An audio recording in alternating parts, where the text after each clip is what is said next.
আমার আপেলের খবর ই করো, একা একা শোনো। আচ্ছা সরি, আমি শুরু করি। তোমরা যদি সবাই রেডি থাকো, অনেকেই জয়েন করো না এখনো দেখতেছি। স্যার ইমেইলে কি আপনাকে ইমেইল পাঠাবো আমরা? Production of haploid barley production গত ক্লাসেও পড়াইছি, সেটা পড়াইছিলাম ক্রোমোজোম এলিমিনেশন টেকনিক। তোমাদের যদি মনে থাকে আজকে পড়াবো। আমি বলছিলাম যে হ্যাপ্লয়েড প্রোডাকশন দুই ভাবে করা যায়। আইদার ক্রোমোজোম এলিমিনেশন টেকনিকে করা যায়, যে দুইটা ইন্টারস্পেসিস ক্রসিং করে এরপরে দেখা যায় সার্টিন স্টেজ পরে যখন মাদার বুঝতে পারে সে যে স্পার্ম নিছে, মানে পোলেন নিছে, সেটা তার নিজের না, তখন ক্রোমোজোম পেয়ারিং না হয়ে সে অ্যাবর্ট করে দেয়। অ্যাবর্ট করলে সেখানে যে এমব্রায়োটা থাকে সেখানে শুধু মানে প্যারেন্টাল এমব্রায়ো থাকে। প্যারেন্ট মানে হচ্ছে মাদারের এমব্রায়ো, মাদারের ক্রোমোজোম গুলো থাকে, আর বাকি ক্রোমোজোম এলিমিনেট হয়ে যায়। এই অবস্থায় যে এমব্রিওটা থাকে সেটা কিছুদিন পরে খাবার সাপ্লাই বন্ধ করে দেয় প্যারেন্ট। বন্ধ করে দেওয়ার ফলে কিন্তু মারা যাবে। এই অবস্থায় যদি আমরা রেস্কিউ করে নিই, এটাকে বলে এমব্রায়ো রেস্কিউ। এই অবস্থায় রেস্কিউ করে নিয়ে যদি আমরা আর্টিফিশিয়াল মিডিয়াতে কালচার করে দিই, তাহলে সেখান থেকে প্লান্ট গ্রো করা সম্ভব, যেটা গত ক্লাসে আমরা পড়ছি। আর আজকে দেখো, আজকে দুইটা টেকনিক এখানে পড়াচ্ছি। সেখানে দেখো আমি বলছি আইদার অ্যান্থার কালচার করা যাবে অথবা মাইক্রোস্পোর অথবা পোলেন কালচার।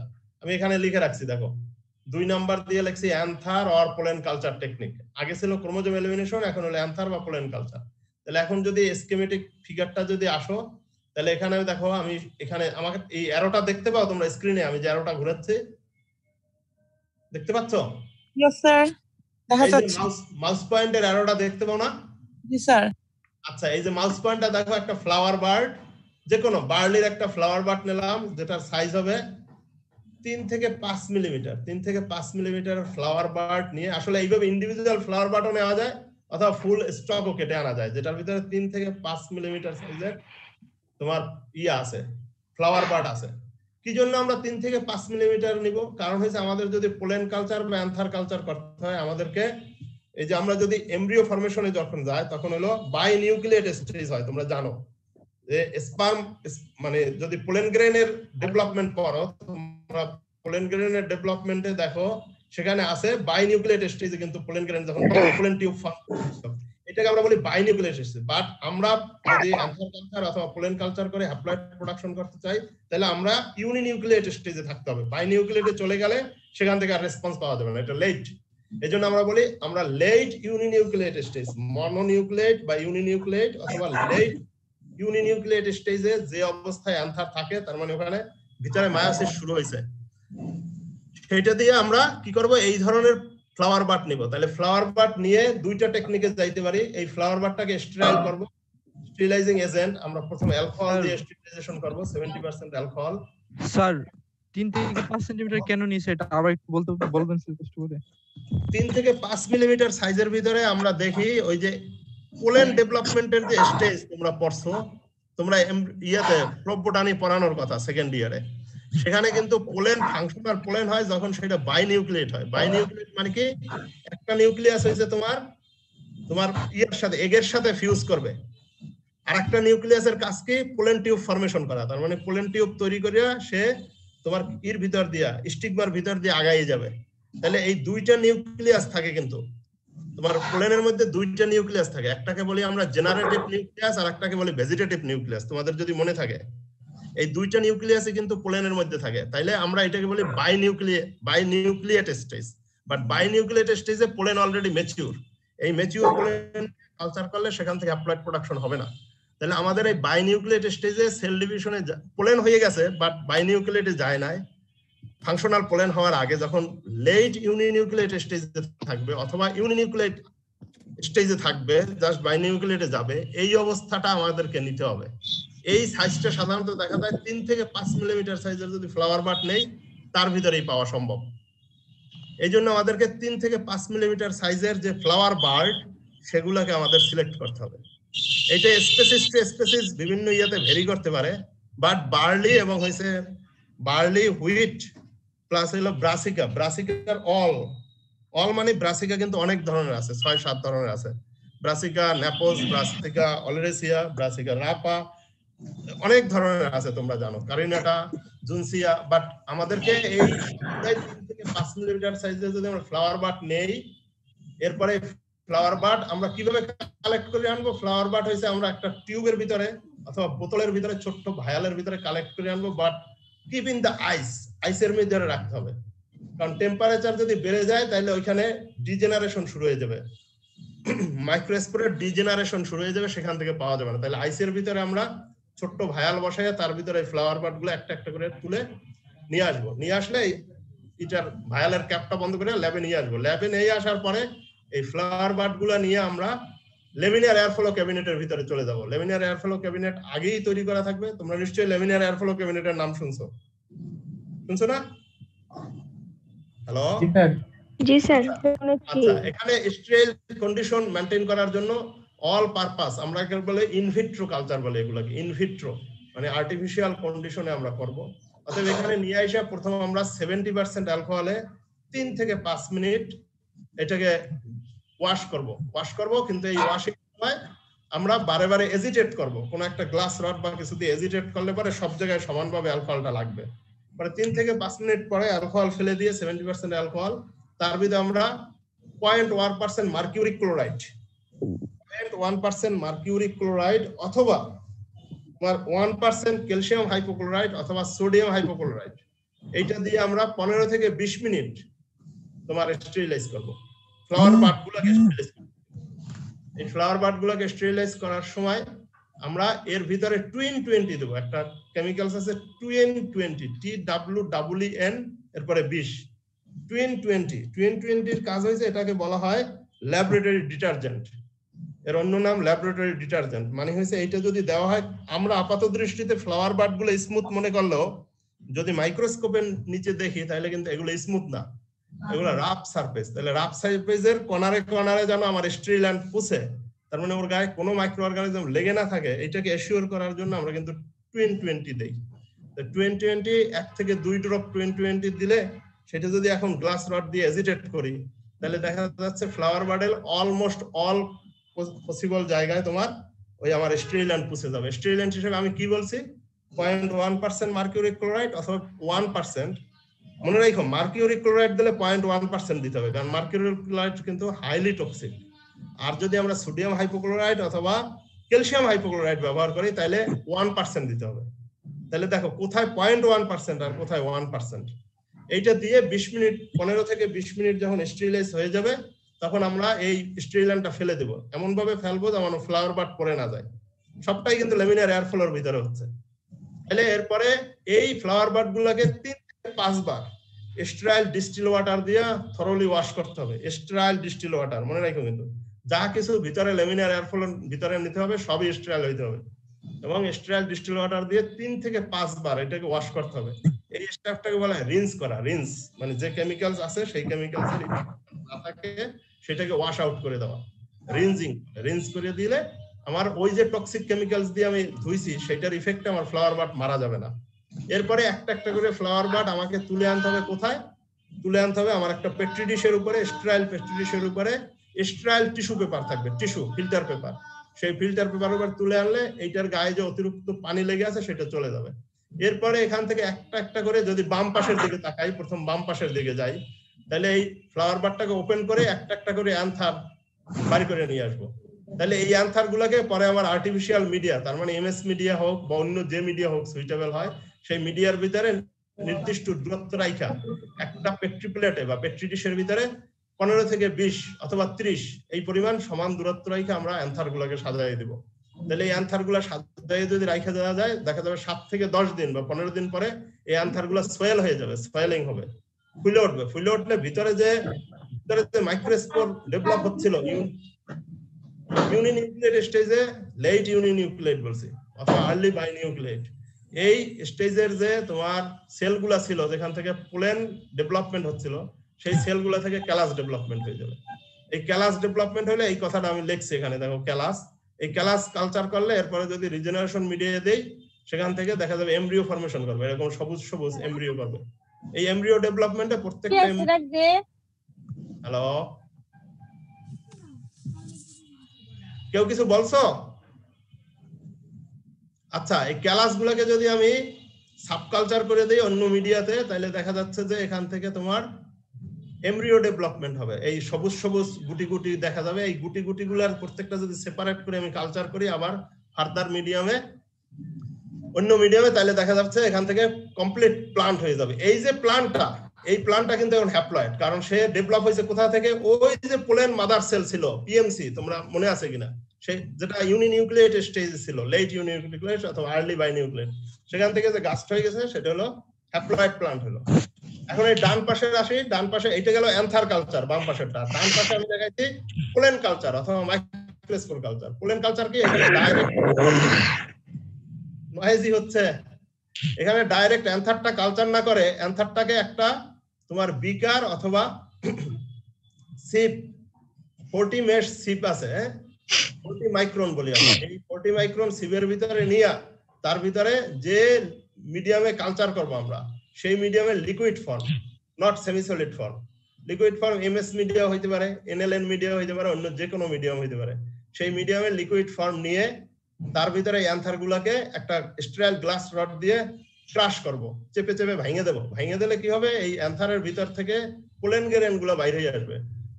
এই পোলেন গ্রেন গুলাকে যদি 40 মাইক্রন সিভের মধ্যে দিয়ে আমরা পাস করে দিই, তাহলে দেখা যাচ্ছে যে শুধু মাইক্রোস্পোর গুলো তোমার পাস হয়ে যাবে, বা ডেব্রিজ যেগুলো অ্যান্থার ডেব্রিজ সেগুলো বেঁধে থাকবে, যার ফলে আমার মাইক্রোস্পোর বা পোলেন গ্রেন শুধু আলাদা হয়ে যাবে। পরে এই পোলেন গ্রেন গুলাকে নিয়ে সলিড মিডিয়ামে অথবা লিকুইড মিডিয়ামে কালচার করে দেবো। যদি সলিড মিডিয়ামে দেই তাহলে আমাদের শেকারে বসাইতে হবে না, আর যদি আমরা লিকুইড মিডিয়ামে দেই কালচার করে, তাহলে আমাদের শেকিং এ দিতে হবে। এটা 40 আরপিএম শেকিং এ আমরা দিয়া ডার্ক কন্ডিশনে রেখে দেব, 7 থেকে 10 দিন ডার্ক কন্ডিশনে 26 থেকে 32.5 ডিগ্রি সেলসিয়াস টেম্পারেচারে যদি আমি রেখে দিই, তাহলে সাডেন তোমার এই হবে, টেম্পারেচার শক পাবে পোলেন গুলো। যখন টেম্পারেচার শক পাবে তখন এই পোলেন গুলো থেকে দেখা যাবে এমব্রিও ডেভেলপমেন্ট হয়ে যাবে। এরকম দেখতে, এরকম দেখো কোটিলিডনের মতো দুইটা ইয়া হইয়া এরকম এমব্রিও ডেভেলপমেন্ট হবে। এই এমব্রিওটা যদি আমরা কালচার করি, এখান থেকেও তোমার হ্যাপ্লয়েড প্লান্ট হবে। পরে এই হ্যাপ্লয়েড প্লান্টকে যদি আমি কলসিসিন ট্রিটমেন্ট দিই, কলসিপ্লয়েড দেই, কলসিসিন ট্রিটমেন্ট দিয়ে দিই, তাহলে ডাবল হইয়া তোমার ডাবল হ্যাপ্লয়েড হবে।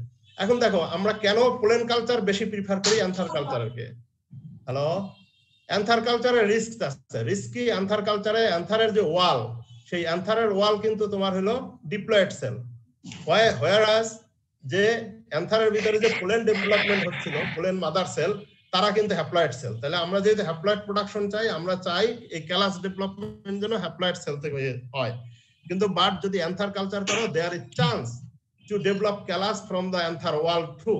তো অ্যান্থার ওয়াল থেকে যদি ক্যালাস ডেভেলপমেন্ট হয় এবং সেইটা যদি আমাকে মিমিক করে এবং কালচার করি, তাহলে কিন্তু আমি হ্যাপ্লয়েড পাবো না, ডিপ্লয়েড প্লান্ট পেয়ে যাবো। বাট আমার যে উদ্দেশ্য হ্যাপ্লয়েড প্লান্ট প্রোডাকশন করা, সেটা ব্যাহত হবে। এই জন্য আমরা প্রিফার করি সবসময় কি করো, তোমার মাইক্রোস্পোর কালচার করো বা পোলেন কালচার। কারণ এখানে যখনই আমরা 40 মাইক্রন সিপ দিয়ে সাইকে নেই, সেখান থেকে শুধু পোলেন গ্রেনই পাস করতে পারে, অ্যান্থার ডেব্রিজ পাস করতে পারে না। এই একটা যেমন সুবিধা আছে। সেকেন্ড আরেকটা হচ্ছে শুধু অ্যান্থার কালচার করে সেখান থেকে ভিতর থেকে যে রিজেনারেশন ফ্রিকোয়েন্সি সেটা কমে যায় compare to the pollen culture. তাহলে পোলেন কালচারে আমরা রিজেনারেশন ফ্রিকোয়েন্সি অথবা সাকসেস ফ্রিকোয়েন্সি বেশি পরিমাণে অ্যাপ্লয়েড পাইতে পারি। একটা কালচার দিয়ে 5 থেকে 10,000 অ্যাপ্লয়েড প্লান্ট পাওয়া যাইতে পারে। একটা এরকম মানে 20 থেকে 25টা অ্যান্থার ক্রাশ করে যে পোলেন পাওয়া যায়, হোয়ারাস অ্যান্থার কালচার করে দেখা যায় একটা অ্যান্থার দিয়ে 3টে বা 4টা বা 5টা প্লান্ট পাওয়া যায়। স্যার বলো স্যার, অ্যান্থার ওয়াল যে ডিপ্লয়েড সেল, স্যার এই কথাটা পরে কি বলছিলেন স্যার, এটা বুঝিনি। অ্যান্থার ওয়াল ডেব্রিজ, অ্যান্থার ওয়াল তো ডিপ্লয়েড। তাহলে অ্যান্থার ওয়ালও কিন্তু এখানে যখন অ্যান্থার কালচার করো, মিডিয়াতে অ্যান্থার ওয়ালও থাকে আর পোলেনও থাকে। তাহলে ক্যালাস যে কোনো জায়গা থেকে ডেভেলপ হইতে পারে। কিন্তু আমরা যখন অ্যান্থারকে এইভাবে ক্রাশ করলাম, এরপরে 40 মাইক্রন সিভের ভিতর দিয়ে পাস করে দিলাম, পাস করে দিলে শুধু তোমার পোলেন গ্রেন গুলো পাস হয়ে যায়, অ্যান্থার ডেব্রিজ গুলো আটকা পড়ে যায়।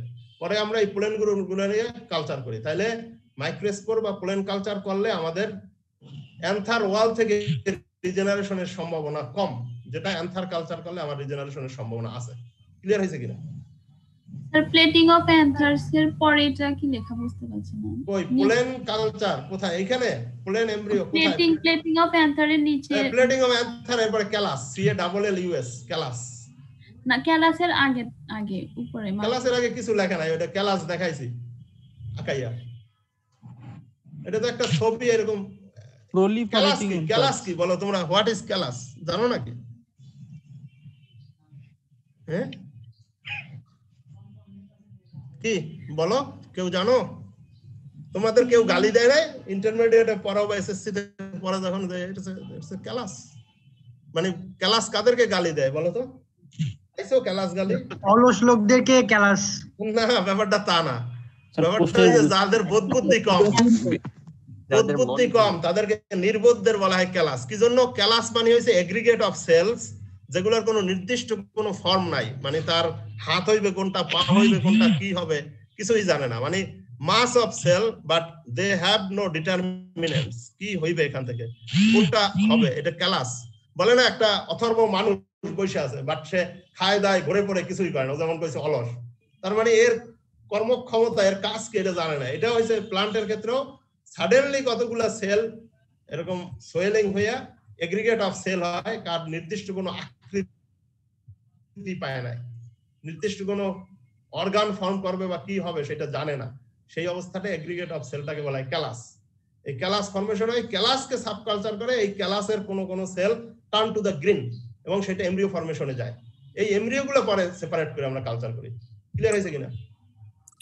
স্যার ফ্লাওয়ার থেকে যখন ওই অ্যান্থার আর পোলেন নিলেন ওই প্রসেসটা আরেকবার একটু বলবেন। ফ্লাওয়ার থেকে না, ফ্লাওয়ার বাড থেকে। জি স্যার ওইটাই। ফ্লাওয়ার বাডটাকে আমি স্টেরিলাইজ করব। স্টেরিলাইজের প্রক্রিয়া বলছি, তোমরা শুনে নিও, আমি রেকর্ড করতেছি, পাঠাবো।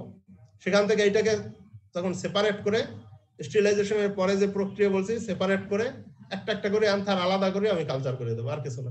আর এখান থেকে অ্যান্থার গুলা কালচার না করে এখানে যে লিকুইড মিডিয়ায় আমি কালচার করব অথবা যে মিডিয়ায় কালচার করব তার লিকুইড ফর্মের ভিতরে রাখবো, রাইখা তার ভিতরে স্টেরিলাইজ গ্লাস রড দিয়ে ক্রাশ করব, ক্রাশ করে সিবের মধ্যে দিয়ে পাস করে দেবো।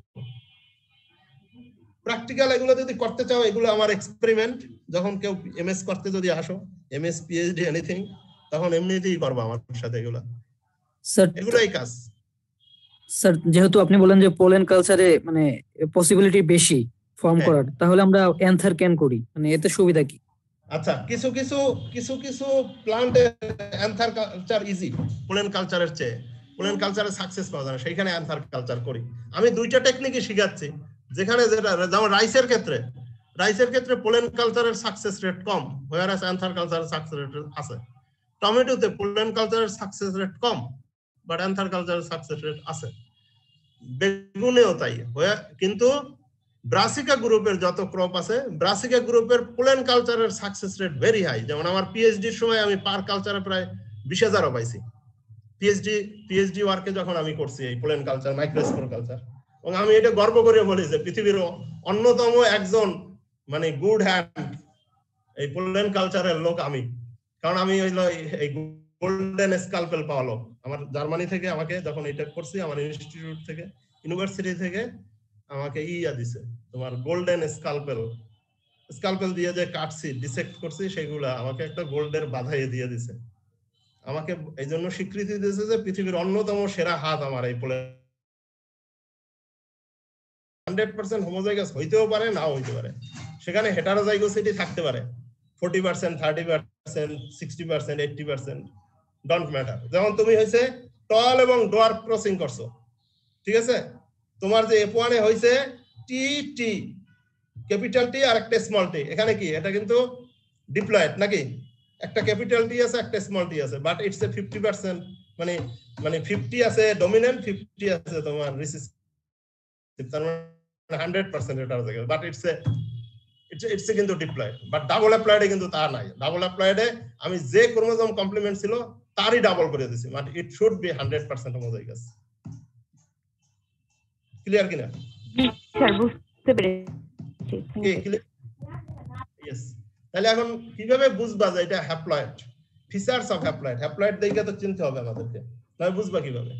তাহলে আমরা জানি হ্যাপ্লয়েডস আর হাইলি স্টেরাইল। কখন? যখন ফুল আসবে তখন যদি দেখি হ্যাপ্লয়েডে ফুল আসছে বাট পোলেন গ্রেন তৈরি হচ্ছে না, ফুল ফুটছে কিন্তু যে যদি দেখো পোলেন গ্রেন নাই, তার মানে ইটস স্টেরাইল, হাইলি স্টেরাইল হবে।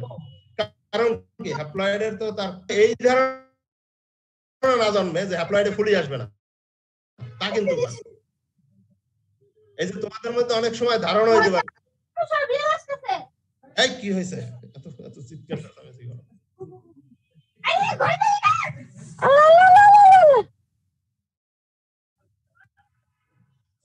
সমস্যা। আচ্ছা, হ্যাপ্লয়েডস হইছে তোমার হাইলি স্টাইল হবে, প্লান্টে ফুল আসবে বাট কোনো পোলেন গ্রেন হবে না। Plants are usually weak and small size.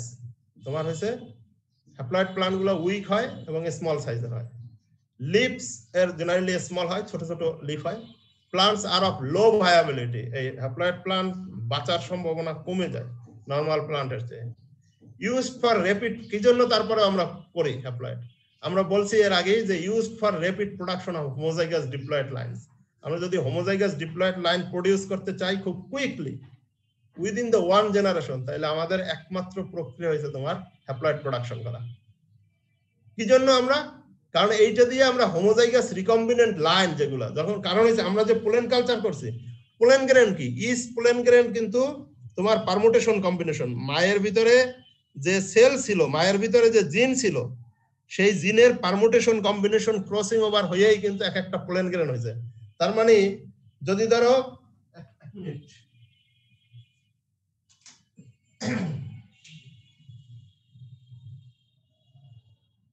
যদি ধরো 3 জোড়া জিনের জন্য হেটারোজাইগাস কন্ডিশন প্যারেন্ট থাকে, তাইলে পোলেন গ্রেন হবে কত ধরনের? পোলেন গ্রেন কিন্তু 8 ধরনের হবে, মানে জেনেটিক কম্বিনেশন 8 টাইপের হয়ে যাবে। এইরকম আমাদের ভিতরে তোমার স্যার রবিন স্যার সেদিন পড়াইতেছিল যে 3 বিলিয়ন জিন আছে নাকি আমাদের মধ্যে, বলছেন না? 2.78 বিলিয়ন, অ্যাকচুয়ালি 2.78 বিলিয়ন জিনস আছে আমাদের ভিতরে। তাহলে এই জিনের যে পারমুটেশন কম্বিনেশন হচ্ছে, মানে মা এবং বাবা যদি 2 ডিস্ট্যান্ট ফ্যামিলি থেকে আসে, ডিস্ট্যান্ট যারা চেনো না, তার ভিতরে জেনেটিক্যাল ডিস্টেন্স অনেক, তার ভিতরে কিন্তু পারমুটেশন কম্বিনেশন হবে। তার মানে এই যে নতুন রিকম্বিনেন্ট স্পার্ম বা গ্যামেট তৈরি হবে, স্পার্ম হোক ওদিকে এগ হোক, এগুলো কিন্তু নিউ টাইপের। এর প্রত্যেকটা স্পার্ম বা গ্যামেট থেকে, মানে এগ থেকে যদি একটা মানে অফস্প্রিং তৈরি করা যায়, তাহলে কিন্তু আলাদা জেনেটিক মেকআপের হবে। তাহলে আমরা হোমোজাইগাস রিকম্বিনেন্ট লাইন দ্রুত তৈরি করতে পারি এই হ্যাপ্লয়েড প্রোডাকশনের মাধ্যমে, ঠিক আছে? তাহলে এর জন্য মায়োসিসটা কিভাবে হয়? হ্যাপ্লয়েডের ভিতরে তো মায়োসিস হচ্ছে, মায়োসিস হওয়ার চেষ্টা করতেছে। তাহলে হ্যাপ্লয়েডে যেহেতু একটা ক্রোমোজোম নিয়ে থাকে, তাহলে chromosome remain univalent due to absence of homologous partner. তার মানে যখন জাইগোটিন স্টেজে যায়, জাইগোটিন স্টেজে তার হোমোলোগাস পার্টনার পায় না পাওয়ার ফলে সে কিন্তু ইউনিভ্যালেন্ট আকারে থাকে, মানে একটা আলাদা বাইভ্যালেন্ট হইতে পারে না, ইউনিভ্যালেন্ট আকারে থাকে। এবং univalents are unable to arrange themselves at definite equatorial plate at metaphase 1. তার মানে ইউনিভ্যালেন্ট যদি বাইভ্যালেন্ট না হয়, ডায়াকাইনেসিস এর পরে যে মেটাফেজ 1 এ যে ইকুইটোরিয়াল প্লেটে জমা হওয়ার কথা, সেটা সে হইতে পারে না, অ্যারেঞ্জ হইতে পারে না। কি হয় এরপরে অ্যানাফেজ 1 এ? তাহলে কি হবে? The distribution of univalents will be random, মানে কোন দিকে যাবে এটার কোনো কন্ট্রোল নাই, কারণ সে তো ইকুইটোরিয়াল প্লেটে জমা হইতে পারে না। তার মানে যে কোনো দিকে চলে যেতে পারে। Some of the univalent may go to one pole and some of the other pole. এই জন্য বলছি র্যান্ডমলি যে কোনো পোলের দিকে চলে যেতে পারে। এখান থেকে যে ফর্ম নিউক্লি, সেখানে থাকে lack of one or more chromosome produce non functional gamete. তার মানে এরা যেহেতু র্যান্ডমলি যে কোনো পোলে যায়, তাহলে এখান থেকে যদি কোনো গ্যামেট বাই চান্স তৈরি হয়ে যায়, তাহলে সেই যেহেতু ক্রোমোজোম অ্যাবসেন্স থাকে, এক্স্যাক্টলি ক্রোমোজোম কমপ্লিমেন্ট যেমন আমাদের যদি হয়, তাহলে 23টা ক্রোমোজোম এক একটা গ্যামেটে যাওয়ার কথা, সেখানে 23টা না যায়, কোনোটাই গেছে 21টা, কোনোটাই গেছে 20টা, কোনোটাই 19টা, অন্যটাই বেশি। এই ধরনের যে গ্যামেট তৈরি হয়, সেগুলো নন ফাংশনাল গ্যামেট তৈরি হয়। এখানে হয়েছে প্লান্টের ক্ষেত্রে এটা সম্ভব, হিউম্যানের ক্ষেত্রে কিন্তু রিসার্চ যেহেতু নিষিদ্ধ, এই জন্য করতে পারতেছি না আমরা, কিন্তু হিউম্যানেও কিন্তু সেম ঘটনাই করতে পারে। যদি হিউম্যান মানে হ্যাপ্লয়েড তৈরি করা সম্ভব হইতো, ইটস পসিবল নাও। এখন সায়েন্স ওই পর্যন্ত চলে গেছে আসলে।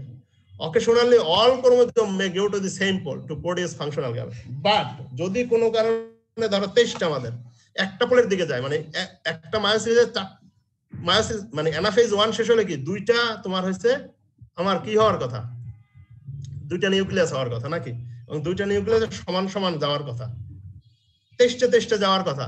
কিন্তু যদি কোনো কারণে দেখা যায় 2 পোলে না যায়, এই 23টা যেহেতু আমার একটা পোলের দিকে যদি চলে যায়, যেহেতু হ্যাপ্লয়েডে আমার 23টাই থাকবে, আমি যদি মানুষের উদাহরণ দিই, তাহলে ওই একটা ফাংশনাল গ্যামেট হবে আর একটা কিন্তু নন ফাংশনাল গ্যামেট হবে।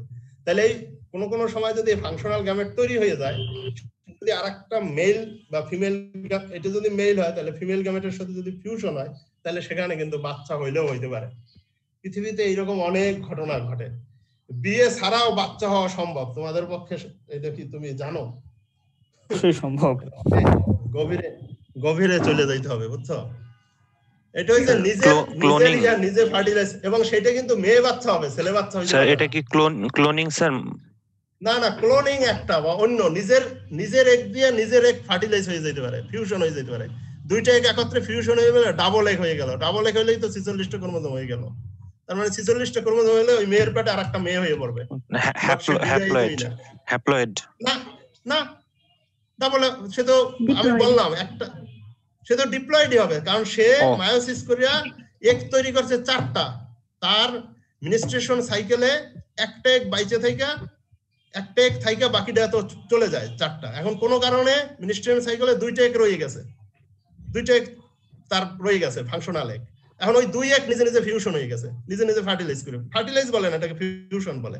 তাহলে 23টা 2টা এক ফিউশন হয়ে গেল, তার ভিতরে সবই XX ক্রোমোজোম আছে। তার মানে এখানে একটা মেয়ে হয়ে পড়বে। জি স্যার। আমার কথা হচ্ছে পৃথিবীতে অনেক অ্যাবনরমালিটিস, এটা কিন্তু কেস আছে, এই কেস যে নাই তা না কিন্তু।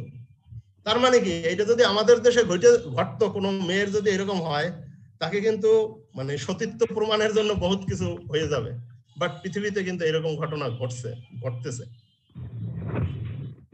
আচ্ছা, এখন আসি পলিপ্লয়েডে। তার মানে হ্যাপ্লয়েড চলে গেছে, এখন পলিপ্লয়েড।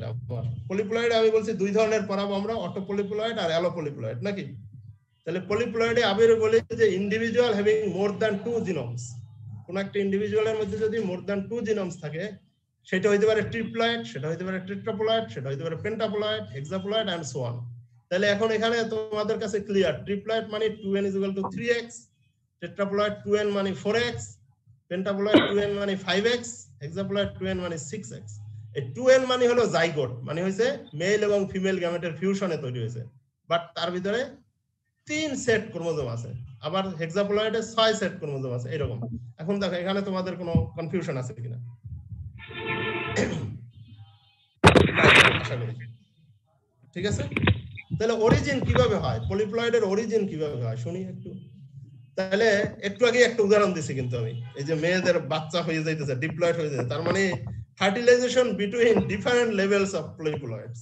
মানে 2টা ডিফারেন্ট লেভেলের পলিপ্লয়েডের মধ্যে আমরা যদি বাচ্চা অ্যাবনরমাল হয়, মানে প্লান্টের ক্ষেত্রে এটা বেশি। কি জন্য প্লান্টের ক্ষেত্রে এই ঘটনাগুলো বেশি আমরা অবজার্ভ করতে পারি, অথবা লোয়ার অর্গানিজম, প্রজাপতি বলো অথবা লার্ভা বলো, বিভিন্ন জিনিসের, এই মসকিউটো বলো, এই সপ্তাহের ভিতরে এগুলো আছে। এটা হয় কি তোমার ইভেন ল্যাবরেটরি আমরা বলি, ল্যাবরেটরি তোমার হয়েছে ফ্লাই, ফ্রুট ফ্লাই বলি। তোমরা ড্রোসোফিলার নাম শুনছো, ড্রোসোফিলার নাম হলো ফ্রুট ফ্লাই, এর ক্রোমোজোম নিয়ে সবচেয়ে বেশি স্টাডি হয়েছে। তাহলে এখানে আমরা দেখতেছি যদি গ্যামেট তৈরি হয়, যে সেই গ্যামেট হইবে কি, গ্যামেট সবসময় হ্যাপ্লয়েড হয় নাকি? আমরা জানি যে গ্যামেট মানেই কিন্তু হ্যাপ্লয়েড, মানে তোমার ডিপ্লয়েড অর্গানিজমের যদি গ্যামেট তৈরি হয় সেটা হ্যাপ্লয়েড হয়, হ্যাপ্লয়েড গ্যামেট তৈরি হয়। তাহলে এই হ্যাপ্লয়েড গ্যামেট সাধারণত তৈরি হয়, কিন্তু যদি মায়োসিস হওয়ার পরে হ্যাপ্লয়েড গ্যামেট না হয় ডিপ্লয়েড গ্যামেটই থাকে, তখন কি হবে? এখন একটা ডিপ্লয়েড গ্যামেটের সাথে যদি একটা নরমাল হ্যাপ্লয়েড গ্যামেটের ফিউশন হয়ে যায়, তাহলে কিন্তু ওই জেনারেশন পরের যে বাচ্চা সেটা কিন্তু ট্রিপ্লয়েড হবে। অথবা একটা ডিপ্লয়েড গ্যামেটের সাথে আরেকটা ডিপ্লয়েড গ্যামেটের যদি ফিউশন হয়ে যায়, বিয়ে হইছে, এই মেয়েরও মানে ওয়াইফেরও ডিপ্লয়েড গ্যামেট আছে আর হাজবেন্ডেরও ডিপ্লয়েড গ্যামেট আছে, এই 2টা ফিউজ হয়ে গেছে, তাহলে বাচ্চা কিন্তু টেট্রাপ্লয়েড হয়ে যাবে। আমি মানুষের ক্ষেত্রে উদাহরণগুলো দেই না, কারণ মানুষের ক্ষেত্রে যেহেতু রিসার্চ রেস্ট্রিক্টেড, হিউম্যানের ক্ষেত্রে দেওয়া যাবে না। এটা সবসময় আমি কিন্তু একই কথা বলি, প্লান্টের ক্ষেত্রে আমরা প্লান্ট কনসার্ন অথবা লোয়ার অর্গানিজম, সেখানে কিন্তু এইভাবে তোমার পলিপ্লয়েড হয়ে যেতে পারে, এবং হচ্ছে, পৃথিবীতে হচ্ছে এইভাবে। এরপরে সেকেন্ড বলছি fertilization of an egg with more than 1 male gamete. আরেকটা কি হইতে পারে, সাধারণত আমরা জানি একটা এগকে একটা মেল গ্যামেটই ফার্টিলাইজ করে নাকি, মানে একটা ফিমেল গ্যামেটের সাথে একটা মেল গ্যামেট মিলিটেড হয়ে কিন্তু বাচ্চা হয়। কিন্তু কোনো কারণে যদি একটা মেল গ্যামেটের সাথে একটা ফিমেল গ্যামেটের সাথে 2টা বা 3টা মেল গ্যামেট ফিউজ হয়, ধরো একটা ফিমেল গ্যামেটের সাথে 2টা মেল গ্যামেট দিয়ে ঢুকছে, তার মানে ট্রিপ্লয়েড বাচ্চা হয়ে যাবে। অথবা হইতে পারে একটা ফিমেল গ্যামেটের সাথে 3টা মেল গ্যামেট দিয়ে ফার্টিলাইজ করে ফেলছে, তখন কিন্তু টেট্রাপ্লয়েড বাচ্চা হয়ে যাবে নাকি? ক্লিয়ার কিনা? এই ঘটনা কিন্তু পৃথিবীতে ঘটতে পারে। এরপরে failure of meiosis that produce A diploid instead of haploid gamete. যদি আমরা বলছি যে আমরা যে কলসিসিন দিয়ে কি করি? কলসিসিন দিয়ে আমরা কি বলি? Metaphase arrest. তার মানে কি? আমরা অ্যানাফেজটারে আর হইতে দিই না। তাহলে অ্যানাফেজের কাজই কিন্তু অ্যানাফেজ 1 এর কাজই হইছে রিডাকশনাল ডিভিশন। তার মানে 46টা ক্রোমোজোম থাকলে অ্যানাফেজে 1 এই কিন্তু 23টা ডিস্ট্রিবিউট হয়ে যায়। এর কাজ হচ্ছে কিন্তু অ্যানাফেজ 1 যদি ফেল হয়, অ্যানাফেজ 1 তুমি কলসিসিন খাও না, বাট কলসিফ্লয়েড এগুলো অ্যালকালয়েড, হাইলি অ্যালকালয়েড। তোমার তো শরীরের ভিতরে, তোমার আমার সবার শরীরের ভিতরে মায়োসিস চলতেছে। এই মায়োসিসের সময় হাইলি অ্যালকালয়েড কিছু তুমি খাইলা, খাইলে কি হবে? যদি তুমি বিবাহিত হও বা বিবাহিত হও, তাহলে কি হবে? তুমি হাইলি অ্যালকালয়েড কিছু খাইছো বা অ্যালকোহল খাইছো বা সামথিং অনেক কিছু খাইছো, যেগুলো কি করলো? ওই মেটাফেজ অ্যারেস্ট করে দিল। তার মানে অ্যানাফেজে গেল না। তার মানে তুমি যে গ্যামেট তৈরি করতেছো, তুমি যে স্পার্ম তৈরি করতেছো বা তুমি যে এগ তৈরি করতেছো, সেটা কি হইতেছে? সেটা কিন্তু হ্যাপ্লয়েডের জায়গায় ডিপ্লয়েড হয়ে রইলো। তার মানে সে রিডাকশনাল ডিভিশন হইলো না।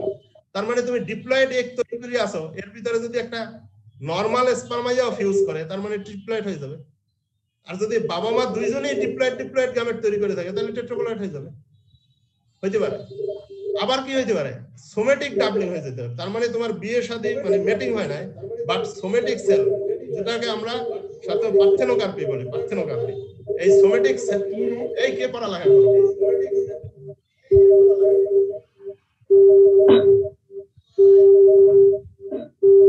বন্ধ করে দিই।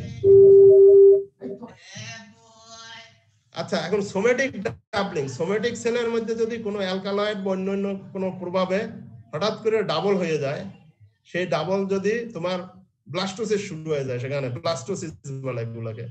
8 সপ্তাহ পর্যন্ত বাচ্চার কিন্তু কোনো নাক, কান, গলা, মাথা কিছুই হয় না।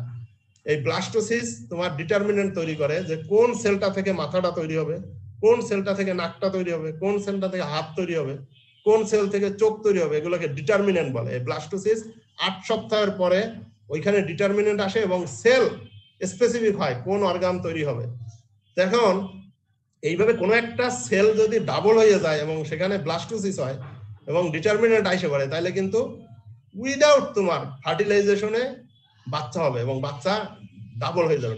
ডাবল নরমালের সোমেটিক সেলের ডাবল হয়ে গেছে, তার মানে আমার 46টা হয়ে যাবে 92টা। এরকম করে মানে আমি প্লান্টের ক্ষেত্রে বলি, প্লান্টের যদি এরকম হয়, ধরো রাইসের ক্ষেত্রে 12টা মানে 24টা ক্রোমোজোম থাকার কথা, কোনো একটা সেল ডাবল হয়ে গেছে, ডাবল হয়ে সেখানে ব্লাস্টোসিস হইয়া সেখান থেকে একটা এমব্রিও ফর্ম করে রয়েছে, একটা রাইস হয়ে আছে, তাহলে পরের জেনারেশনে 48টা ক্রোমোজোম পাওয়া যাবে।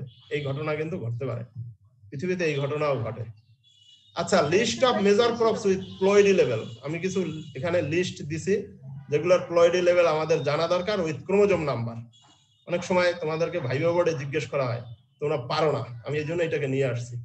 যেমন আমরা নর্মালি বলি মেইজ, মেইজ আসলে তার প্লয়েডি লেভেল কত? ডিপ্লয়েড স্পেসিস এবং তার হয়েছে তোমার 20টা ক্রোমোজোম আছে। হুইট হেক্সাপ্লয়েড, যার 42টা ক্রোমোজোম আছে। রাইস ডিপ্লয়েড স্পেসিস, যার 24টা ক্রোমোজোম আছে। পটেটো টেট্রাপ্লয়েড স্পেসিস, তোমরা যেটা খাও অ্যাভেলেবেল, ডিপ্লয়েড পটেটো আছে, কিন্তু ডিপ্লয়েড 24টা ক্রোমোজোমেরও আছে, কিন্তু বাট আমাদের দেশে যে বড় বড় পটেটো গুলো দেখো, এগুলো সব হলো টেট্রাপ্লয়েড এবং হলো 48টা ক্রোমোজোম। সয়াবিন আমরা যেটা খাই, এটা ডিপ্লয়েড এবং এখানে তোমার 40টা ক্রোমোজোম আছে।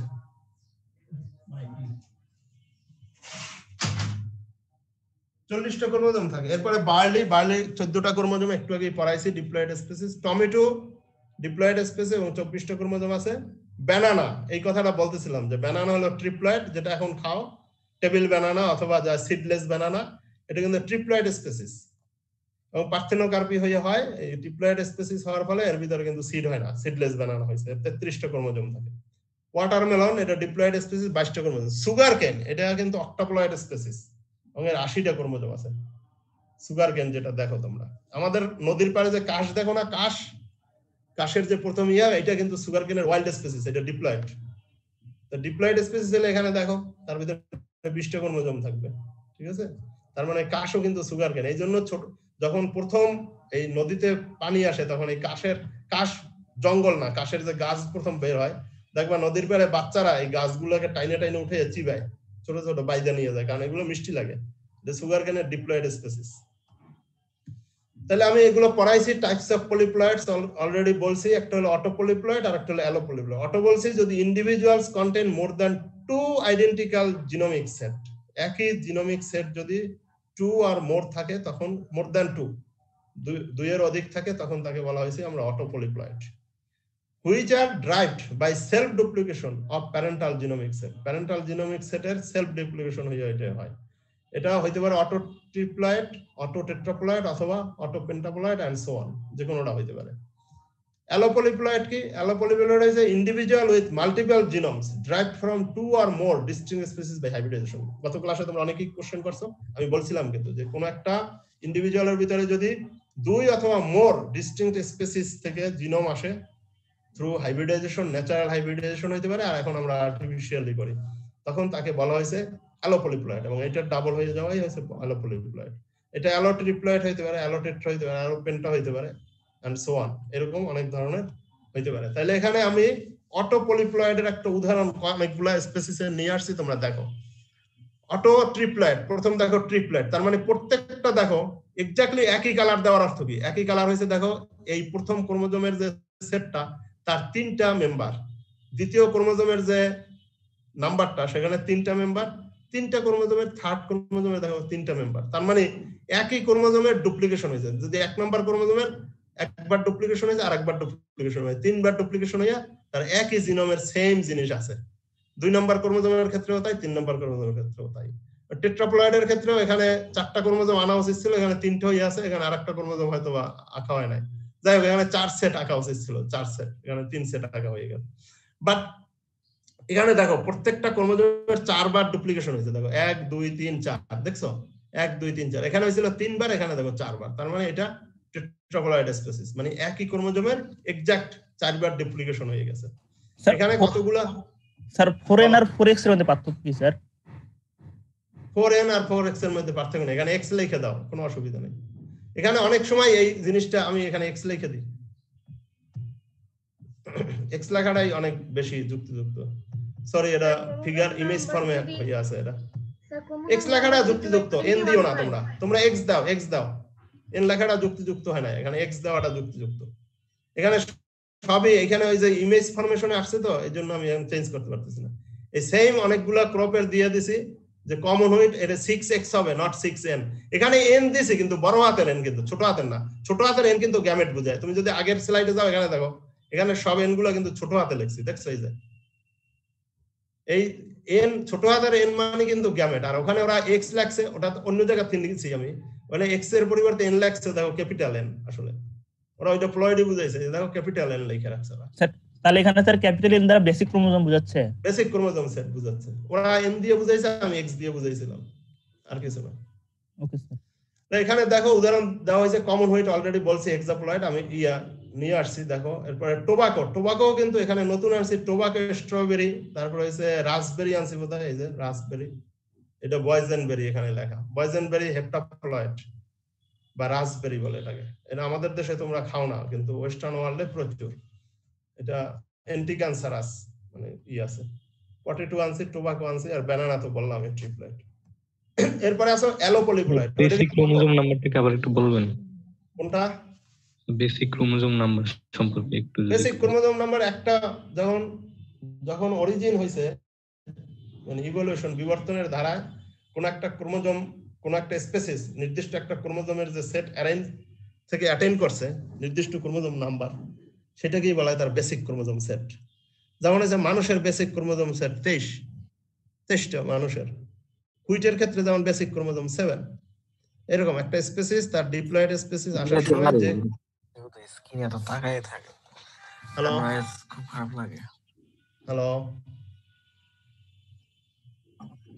বুঝতে পারবো না একজন ঠিক আছে তোমাদের বেসিক ক্রোমোজোম ক্লিয়ার হয়েছে অরিজিনের সময় একটা ডিপ্লয়েড স্পিসিস যে হ্যাপ্লয়েড সেট নিয়ে অরিজিন হয়েছে সেটাই তার বেসিক ক্রোমোজোম সেট বলে এটাকে বলা হয়েছে বেসিক ক্রোমোজোম সেট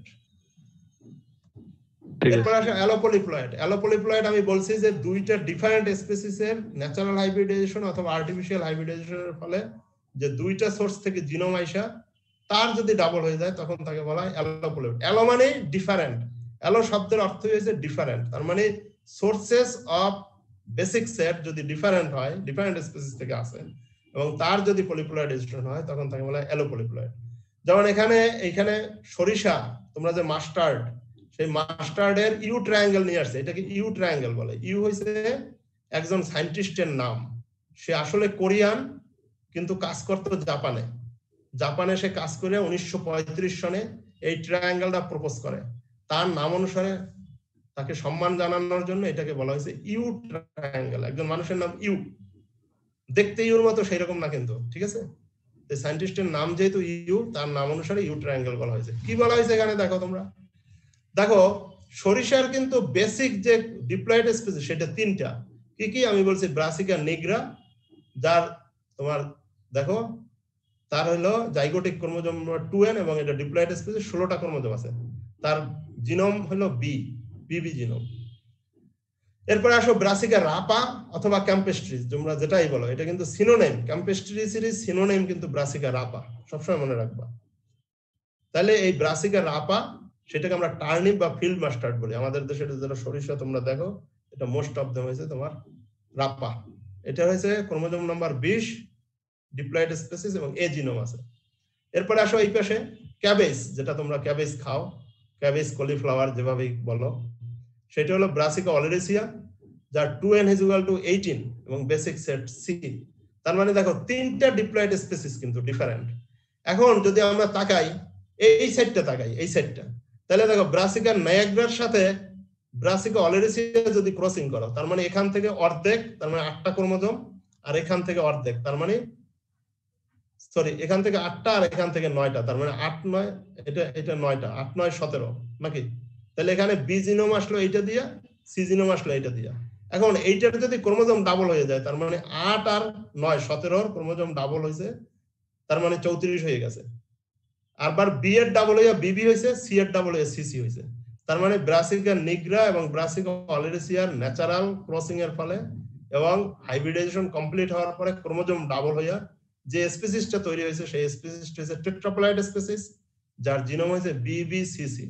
তার মানে কি দেখো, এই ব্রাসিকা কারিনাটা তাহলে একটা অ্যালোপলিপ্লয়েড স্পিসিস।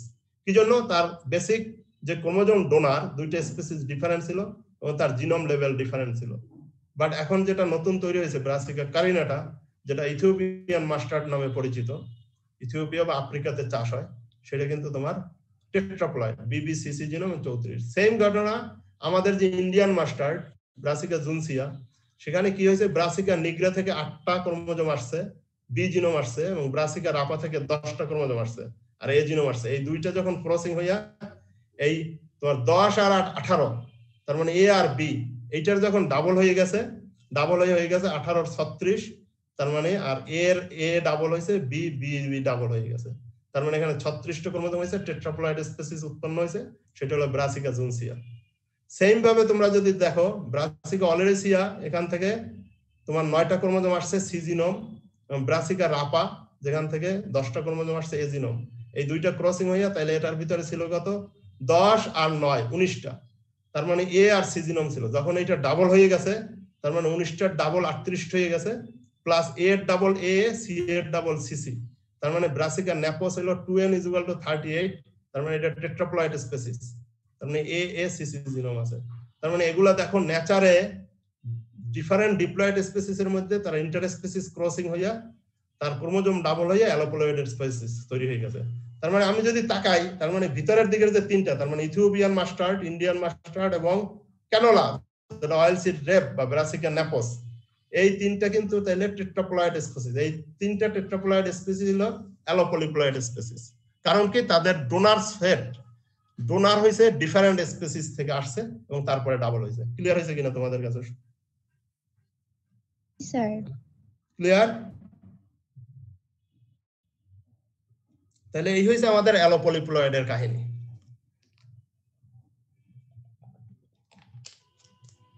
আচ্ছা, এখন যদি মায়োটিক বিহেভিয়ার বা সাইটোলজিক্যাল কনসিকুয়েন্স অফ অটোপলিপ্লয়েড যায়, তাহলে কি? তাহলে autotriploid exhibits higher degree of meiotic অ্যাবনরমালিটিস।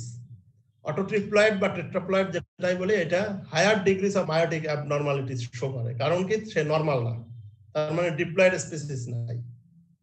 In autotriploid there are 3 sets of homologous chromosome. আমি যদি ট্রিপ্লয়েডের প্রথম কথা বলি, তাহলে তার ভিতরে 3 সেটস থাকে। If this 3 sets are normally paired, তিনটা সেট যদি নরমালি পেয়ার্ড হয় একটার সাথে আরেকটা, তাহলে কিন্তু বাইভ্যালেন্ট না হয়ে এটা ট্রাইভ্যালেন্ট হবে। তার মানে ট্রাইভ্যালেন্ট ইজ ফর্ম, তিনটাই পেয়ারে অংশগ্রহণ করলে ট্রাইভ্যালেন্ট হবে। তাহলে basic principles of chromosome pairing যদি বলি, তাহলে only homologous chromosome can pair. তাহলে pairing partner may be changed, pairing partner change হয়ে যেতে পারে। at any one point only two homologous segment can pair। তার মানে এখানে কিভাবে পেয়ারিং হয়, হোমোলোগাস ক্রোমোজোমগুলো পাশাপাশি হবে এবং পেয়ারিং পার্টনার যেহেতু তিনটাই সমান, একের সাথে 2 একের সাথে 3 যে কেউ পেয়ার করতে পারে। এবং এখানে পেয়ারিং হবে কি সমস্ত হোল ক্রোমোজোমের মধ্যে হবে না, মানে একের সাথে একের পেয়ারের হোল জায়গা হবে না, যেটুকু মিল আছে সেটুকু হবে। আমি ছবি দেখাবো একটু পরেই, তাইলে তোমাদের কাছে ক্লিয়ার হবে। তাহলে এইভাবে হোমোলোগাস সেগমেন্টের মধ্যে পেয়ারিং হবে। সেম ঘটনা কিন্তু অটোটেট্রাপ্লয়েডও, সরি এই সেম ঘটনা ঘটবে অটোটেট্রাপ্লয়েডও। তাহলে মায়োটিক বিহেভিয়ার যদি আমি বলি, ফলোইং দিস পেয়ারিং প্রিন্সিপাল, কি প্রিন্সিপাল বলছি এর আগে কিন্তু বলছি, পেয়ারিং প্রিন্সিপাল তিনটা ফলো করে। এই পেয়ারিং প্রিন্সিপাল ফলো করলে পরে ক্রোমোজোম কি কি হইতে পারে, ক্রোমোজোমের অ্যাসোসিয়েশনটা কি হইতে পারে, দেখতে কি রকম হইতে পারে। হইতে পারে যে সব হোল যেহেতু ট্রিপ্লয়েড, সে সমস্ত ক্রোমোজোমগুলো তার তিনটা পেয়ার করে সে ট্রাইভ্যালেন্ট, অল ট্রাইভ্যালেন্ট হইতে পারে। অথবা হইতে পারে কি একটা বাইভ্যালেন্ট আর একটা ইউনিভ্যালেন্ট হইতে পারে, মানে যদি তিনটার 2টা পেয়ার করে গেছে তার পেয়ারিং পার্টনার বাকিটা পড়ে থাকবে, তার মানে 1 বাইভ্যালেন্ট একটা 1 ইউনিভ্যালেন্ট হবে। অথবা হইতে পারে কি একসাথে 1 ট্রাইভ্যালেন্ট তৈরি করে ফেলতে পারে, তার মানে অল 3 ইউনিভ্যালেন্ট হইতে পারে, একটা বাইভ্যালেন্ট একটা ইউনিভ্যালেন্ট হইতে পারে, অথবা একটা ট্রাইভ্যালেন্ট আকারেও থাকতে পারে। আমি একটাকে কনসিডার করছি, হোল সেট 23টা সেটকে একবারে চিন্তা করার আমার দরকার নেই। আমি একটা সেটের যদি বুঝি তাহলে বাকি সেটগুলো অটোমেটিক্যালি হবে। তার মানে আমার যেহেতু একটা সেটের 3টে মেম্বার আছে, তাহলে একটা সেটের 3টে মেম্বারের এই ঘটনা ঘটতে পারে যে 3টা ইউনিভ্যালেন্ট আকারে থাইকে যেতে পারে, 2টা মিলে একটা বাইভ্যালেন্ট আর একটা ইউনিভ্যালেন্ট আকারে থাকতে পারে, আর এই 3টে মিলে একটা ট্রাইভ্যালেন্ট হয়ে যেতে পারে, এই ঘটনা হতে পারে। তাহলে মায়োটিক কনফিগারেশন তার কি হবে, মানে জাইগোট টু মেটাফেজ 1 এ দেখতে কি রকম হবে সে। The meiotic condition of trivalent depends on the কি উপরে নির্ভর করে, তার পেয়ারিং পার্টনার কি রকম ছিল, নাম্বার অফ কায়াজমাটা কতগুলো হয়েছিল এর উপরে নির্ভর করে সে দেখতে কেমন হবে, এবং কায়াজমাটার পজিশন কোথায় ছিল, পজিশন অফ দা কায়াজমাটা ছিল, এবং কায়াজমাটার টার্মিনালাইজেশন কখন হয়েছে, প্যাকাইটিনে নাকি প্যাকাইটিনে তো তোমার ক্রসিং ওভার হয়ে তোমার কায়াজমার টার্মিনালাইজেশন শুরু হয়ে গেছে, ডিপ্লোটিন এরপরে প্রসিড করছে, ডিপ্লোটিন এবং ডায়াকাইনেসিস। এই কায়াজমাটার টার্মিনালাইজেশনটা কিভাবে হয়েছে তার উপরে নির্ভর করবে। এখন এখানে তোমরা দেখো, এখানে তোমরা দেখতে পারো কিনা possible trivalent configuration at diakinesis in an auto triploid. এখানে দেখো কি কি ঘটতে পারে, আমি 4টা ঘটনা ঘটাইছি। এখানে বিভিন্ন জায়গায় কায়াজমাটার পজিশন দেখাইয়া, ক্রসিং ওভার পজিশন দেখাইয়া আমি বোঝার চেষ্টা করছি। ধরো এ নাম্বারে যদি এইটা 1, 2 এবং 3 নাম্বার মেম্বার, তার মানে দেখো 1-এর সাথে 2-এর পেয়ারিং হয়েছে হোমোলোগাস পজিশনে, আর 3-এর সাথে হোমোলোগাস পজিশনে পেয়ারিং হয়েছে, তার মানে 1-এর সাথে এই পর্যন্ত পেয়ারিং করে আসছে যেখানে, আর 2-এর সাথে এইটুকে পেয়ারিং করছে। প্রত্যেকটা ক্রোমোজোম কিন্তু ডাবল স্ট্যান্ডার্ড, কি জন্য এখানে আমি কিন্তু বলছি এটা diakinesis stage, pachytene to diakinesis. তার মানে এখানে যখন ক্রসিং ওভার হয়েছে, এইখানে ক্রসিং ওভার হয়েছে, তার মানে এখানে 2টা পেয়ারিং পজিশনে যদি ক্রসিং ওভার হয়, এই ক্রসিং ওভার টার্মিনালাইজেশন মানে কি, এই ক্রসিং ওভারটা এইদিকে সরে যাবে, এই ক্রসিং ওভারটা এইদিকে সরে যাবে। তাইলে মেটাফেজ 1 এ দেখতে ক্রোমোজোমটা, ধরো এইটা হলো 1 নাম্বার ক্রোমোজোমটা রয়েছে, আর এই জায়গাটায় এইটা টার্মিনালাইজেশন হয়েছে, এই যে দেখো এই কায়াজমাটা, তার মানে এই যে ক্রসিং ওভার পয়েন্ট, এই কায়াজমাটা টার্মিনালাইজেশন এখানে আছে, তার মানে গিট্টাটা এখানে রয়েছে গিরু, আর এইটা টার্মিনালাইজেশন এখানে আছে, তার মানে 2 নাম্বার ক্রোমোজোমের এই জায়গা গিরাটা রয়েছে, আর 3 নাম্বারটা অটোমেটিক্যালি দেখো তার মানে এস শেপ ফর্ম করছে, এস, এটা দেখতে এস এর মতো হইছে না কি? হ্যালো তোমরা কি আমাকে জি স্যার তার মানে এস শেপ হইতে পারে। এরপরে 2 নাম্বার পজিশন যদি আমরা দেখি, 1 এবং 2 এর মধ্যে 2টা ক্রসিং ওভার হয়, একটা হলো এই সেন্ট্রোমিয়ারের বাম সাইডে আর একটা সেন্ট্রোমিয়ারের ডান সাইডে, আর 2 এবং 3 নাম্বারের মধ্যে যদি আগের সেম পজিশনে থাকে, তাহলে কি হইতে পারে, এইটার টার্মিনালাইজেশন এইদিকে চলতেছে, আর এইটার টার্মিনালাইজেশন এইদিকে আসতেছে, আর এইটার টার্মিনালাইজেশন, তার মানে এইটা আর এইটা মিলাইয়া এই যে গোল দেখো, এইখানে একটা গিট্টু পড়ছে, এইখানে একটা গিট্টু, তার মানে এইরকম দেখতে এইরকম গোল হয়ে গেছে। আর এই যে 3 নাম্বার ক্রোমোজোম সোজা লাঠির মতো, এই জায়গা তার গিট্টু পড়া যায়, তো এইখানে তার ক্রসিং ওভার পজিশন, তার মানে এখানে গিট্টু, তার মানে এটা দেখো দেখতে ফ্রাই প্যানের মতো হয়ে গেছে নাকি, ফ্রাই প্যান শেপ হয়ে গেছে, কি হয়েছে না? জি স্যার। তাহলে এই ঘটনা ঘটতে পারে। এখন সি কন্ডিশন যদি আসি, সিতে যদি দুইটার ভিতরেই দুইটা ক্রসিং ওভার হয়। ধরো 1 নম্বরের পেয়ারিং মাঝখানে হয়েছে, এইটুক হোমোলোগাস ছিল, 1 এর সাথে 3 এর এই প্রান্তে হোমোলোগাস পজিশন পেয়ারিং হয়েছে, আর 2 এর সাথে 3 এর এই প্রান্ত তোমার হয়েছে। হইলে কি হবে, 1 এবং 2 এর এদিকে সরতে থাকবে দুই দিকে, আবার 2 এবং 3 এরও এদিকে সরতে থাকবে। তার মানে কেউ কোনো দিকে ছাড়িয়ে চলে যেতে পারতেছে না। তার মানে মাঝখানের ক্রোমোজোমটা মাঝখানে রয়েছে, এখানে তোমার ক্রসিং ওভার এই 3 এই জায়গা আর এই জায়গা ক্রসিং ওভার। তার মানে 1 2 3 এইরকম। এই অ্যারেঞ্জমেন্টটাকে বলা হয় ইরেগুলার, অথবা ইরেগুলার বলে না, এটাকে বলে প্যারালাল। আসলে প্যারালাল অ্যারেঞ্জমেন্ট মানে দেখো সেন্ট্রোমিয়ার গুলো সব একই পজিশনে থাকে, প্যারালাল সে কোনো দিকে চলে যেতে পারতেছে না। ঠিক আছে, তার মানে এইরকম ডাবল ক্রসওভার যদি হয়ে থাকে তোমার ট্রাইভ্যালেন্টের মধ্যে, এটা কিন্তু একটা পেয়ারকে কনসিডার করে তোমাকে বললেই হবে। হোল ক্রোমোজোম সেট আঁকানোর দরকার নেই, তুমি একটা সেট দিয়ে যদি বোঝো বাকিগুলো এমনিই বোঝা যাবে। এরপরে কি হইতে পারে, এরপরে যদি ক্রসিং ওভার ধরো 1 এবং 2 এর মধ্যে এইখানে হয় এবং 2 এবং 3 এর মধ্যে এইখানে থাকে, তাহলে এইটার টার্মিনালাইজেশন এইদিকে যাবে, এইটার টার্মিনালাইজেশন এইদিকে যাবে। তার মানে 1 এবং 2 এর টার্মিনালাইজেশন এখানে আসছে, দুইটা এরকম হয়ে গেছে, আর এই 3 নাম্বারটা ঘুরিয়ে এরকম স্ট্যান্ড হয়ে গেছে, তার মানে ওয়াই শেপ হয়ে যেতে পারে। তার মানে ডায়াকাইনেসিস অথবা মেটাফেজ 1 স্টেজে ওয়াই শেপ হয়ে যায়। তাহলে তোমাদের যদি পরীক্ষায় আসে এই ফিগার আঁকাইতে হবে কিন্তু, যে তোমার পসিবল কি, তোমার হচ্ছে মায়োসিস কিভাবে হয়, মায়োটিক কনফিগারেশন কি হইতে পারে এবং কেন হয়, তুমি জাস্ট এইটুকু আঁকাই দিলেই কিন্তু হবে। স্যার 3 নাম্বারটা বুঝতে পারি নাই। 3 নাম্বারটা দেখো, এইখানের টার্মিনালাইজেশন এখানে যাইতেছে আর এইখানের টার্মিনালাইজেশন যাইতেছে, তার মানে এই 1 নাম্বার ক্রোমোজোমের বাহুটা এই ওয়াই, আর 2 নম্বর বাহুটা যে স্যার ওইটা না, উপরেরটা 2 নম্বরেরটা, এই যে সিটা হইছে এই যে দুইটা দুই পাশে। 1 মিনিট, হ্যাঁ প্রসঞ্জিত একটু অপেক্ষা করো, ক্লাসটা শেষ করে নেই। আচ্ছা দাঁড়াও। আচ্ছা দেখো দুই পাশে 2টা, 1 এবং 2 এর মধ্যে 2টা বাঁধন আছে, এই 2টা বাঁধন একটা বাম দিকে সরছে আর একটা ডান দিকে সরছে।